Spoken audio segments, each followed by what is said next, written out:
Assalamualaikum warahmatullahi wabarakatuh. Waalaikumsalam warahmatullahi wabarakatuh. Alhamdulillah nasta'inuhu wa nastaghfiruhu wa na'udzu billahi min syururi anfusina wa min sayyiati a'malina may yahdihillahu fala mudilla lahu wa may yudlil fala hadiya lahu. Asyhadu an la ilaha illallah wahdahu la syarika lahu wa asyhadu anna sayyidina Muhammad ibni Abdillah la nabiyya ba'dah. Rabbi shrah li sadri wa yassir li amri wahlul 'uqdatam min lisani yafqahu qawli, amma ba'du. Sa'adatul muhtaramun aizatul kiram, guru-guru kita, para ustadz, bapak-bapak, jamaah, Pak Haji Reddy, Abdul Akhos sebagai wasilah kita untuk menuntut ilmu, wasilah agar kita bisa lebih mengenal Allah melalui syariat-syariatnya. Mudah-mudahan kita semua yang hadir pada kesempatan kali ini benar-benar sedang diangkat derajatnya oleh Allah Subhanahu wa Ta'ala. Makanya kalau sudah diberikan nikmat seperti itu, ya kembali lagi saya mengingatkan agar kita selalu bersyukur atas semua nikmat yang telah Allah berikan kepada kita. Paling tidak ketika kita bersyukur, walaupun belum benar-benar bersyukur, karena kalau benar-benar bersyukur itu susah. Paling tidak lisan kita itu senang mengucapkan alhamdulillah. Soalnya kalau benar-benar diukur dengan syukur itu susah, Pak. Susahnya gimana?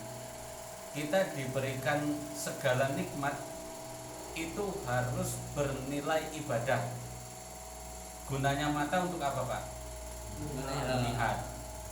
Kalau mata sebenarnya gunanya bukan hanya untuk melihat saja, tetapi Allah memberikan mata itu untuk ibadah. Kalau fungsi mata secara fisik, iya untuk lihat, terserah mau lihat apa wae. Sekedar dewek mau lihat apa wae, baca. Tetapi Allah memberikan mata itu wasilah ibadah. Nah, sekarang pertanyaannya, apa selama ini 24 jam mata kita digunakan untuk beribadah? Kan enggak, Pak. Ya enggak? Ya termasuk yang ngomong lah. Termasuk yang ngomong juga gitu.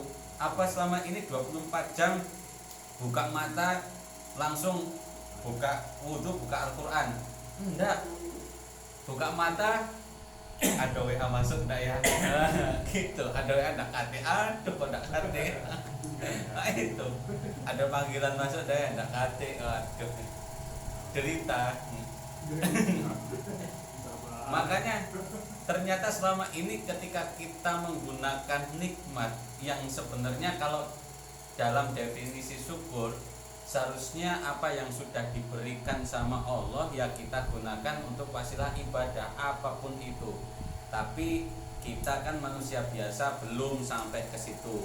Makanya paling enggak ketika kita mendapatkan nikmat, lisan kita tidak kurang, sekurang-kurangnya lisan kita selalu mengucapkan alhamdulillah. Walaupun alhamdulillah itu ya kalau benar-benar untung bagi kita, sampailah alhamdulillah ke hati. Tapi kalau belum benar-benar untung bagi kita, hitung-hitungan kita alhamdulillahnya masih sebatas di lisan. Tapi itu lebih baik daripada lisan kita ketika diberi nikmat tidak mengucapkan alhamdulillah. Tapi kalau nanti diukur lagi, benar enggak sebenarnya kita itu bersyukur atas segala nikmat? Karena kan yang diwejang-wejangkan, yang selalu dinasihatkan, yang selalu diingatkan setiap pembukaan muqaddimah, setiap yang menyampaikan ceramah atau di dalam kajian selalu bersyukur atas segala nikmat. Itu terus. Tetapi segala nikmat itu benar-benar selama ini kita syukurin apa enggak?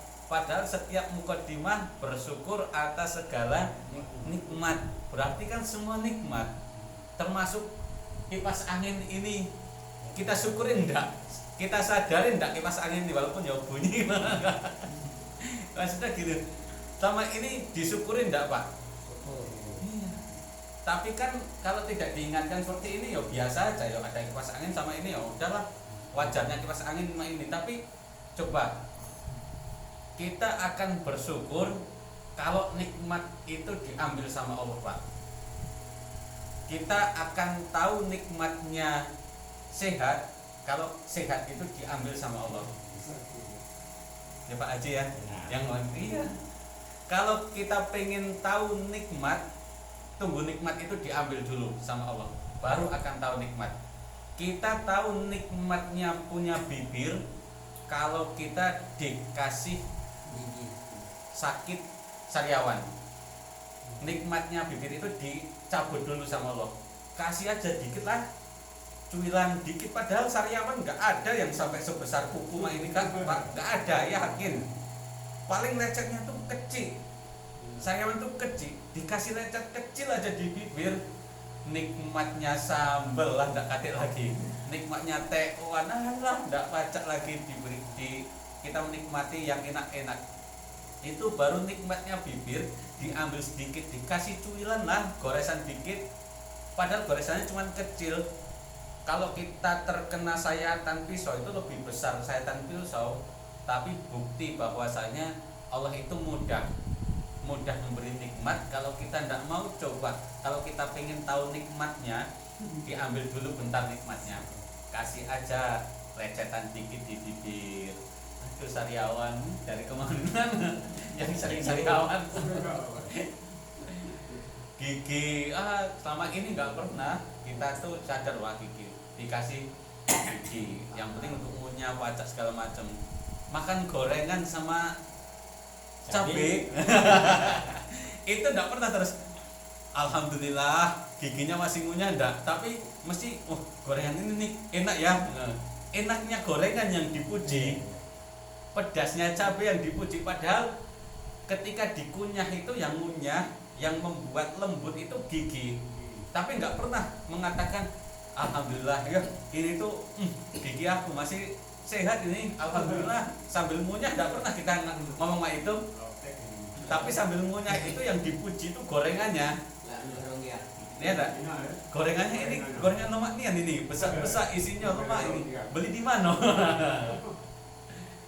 Padahal kalau mau ditarik lagi yaitu pada hulu, setiap nikmat terkadang kita luput untuk kita syukurin. Kita mampu Pak beli makanan enak, kita mampu, yakin kita semua mampu. Mau beli pizza mampu, beli tekwan yang paling mahal di Prabu Mulih mampu. Tetapi untuk membeli kenikmatannya, enaknya kita tidak akan mampu. Kalau makanan enak bisa kita beli, tapi kalau nikmatnya tidak baca. Karena yang bisa ngasih nikmatnya makan, nikmatnya kita minumin kopi seperti ini, itu yang kasih nikmat Allah. Kalau kopi yang mahal, makanan yang mahal mampu, makanan yang enak mampu kita beli, tapi enaknya makan itu nggak bisa kita beli. Bapak punya uang bisa beli AC, desain kamar, kemudian beli spring bed, kasur yang paling empuk bisa, tetapi nikmatnya tidur itu hanya bisa Allah yang kasih. Banyak Pak orang nggak nggak punya kemewahan, nggak bisa beli, tapi bisa tidur di emperan jalan, di pakai kardus. Wong gila itu nikmat tidur dimanapun. Iya ya Yud ya, iya dah Yud. Pakai kardus, pakai apa, bisa nikmat tidur. Karena yang kasih kenikmatan tidur itu Allah, bukan kasur, bukan kamar kita. Kalau kita pengen tahu nikmatnya tidur, ya harus sakit punggung dulu. Geser mak ini tidak lemah, mak ini lemah tidak pacak tidur. Ya itu kenikmatan itu akan terasa nikmat kalau diambil dulu sama Allah, baru kita bisa benar-benar bersyukur atas nikmat. Kadang ya susah.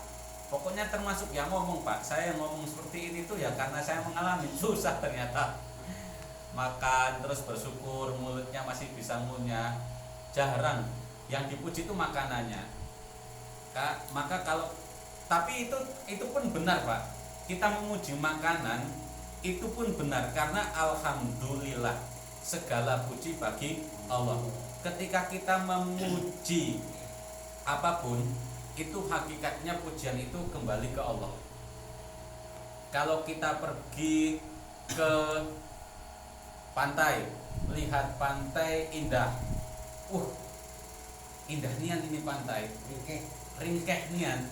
Hakikatnya kita tidak sedang memuji pantainya, tetapi yang bisa menjadikan pantai itu indah, yang bisa menggerakkan angin sehingga angin bisa menggerakkan air menjadi ombak yang enak dipandang, Allah. Berarti ketika kita memuji indahnya pantai, hakikatnya kita sedang memuji Allah. Ketika bisa ke bukit apa kemarin di Jogja? Enggak di Jogja kok. Hobi nian di situ kan, foto lah banyak nian, koleksi foto di situ. Itu karena keindahan alamnya. Ya kan ya, karena keindahan alamnya, masya Allah, indah nian alamnya.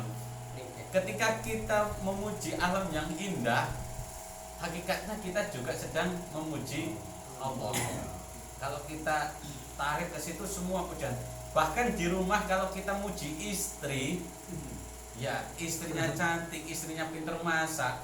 Ketika kita memuji masakan istri pun, itu hakikatnya bukan karena masakan enak, tetapi walaupun yang dipuji masakannya enak, hakikatnya pujian itu balik lagi ke Allah. Coba kalau Allah itu memberi lupa, keliru aja dikit, yang seharusnya dimasukkan adalah gula, tetapi yang sama Allah digeser dikit menjadi garam, tidak jadi pak enaknya. Kalau Allah ya dah, ini kalau mau muji masakan, coba dikasih keliru aja dikit antara gula dan garam. Yang tadinya mau masukin gula agar agak manis-manisnya jadi garam semua katek gulanya, masin. Tapi walaupun istri masak masin, tetap harus dibilang enak, harus itu pak. Istrinya mana? Walaupun masin nian, tetap harus dibilang enak. Itu bohong yang malah mustahab, dianjurkan. Bukan hanya boleh pak, bohong sama istri itu bukan hanya boleh, tetapi malah dianjurkan bohong ke istri itu. Tapi bohongnya jangan terus, Pak lagi di mana? Ini masih di kantor, tapi lagi ngopi sana. Bukan yang bohong seperti itu. Bohong untuk memuji. Nah, bohong untuk mempertahankan rumah tangga agar istri itu senang. Bukan terus bohong tidak balik lagi ngopi, bilangnya lagi di tempat kawan. Itu bohong ya, tetap bohong, dosa yang itu. Sama kawan ini. Ya, sama kawan. Kawan ngamar. Jangan.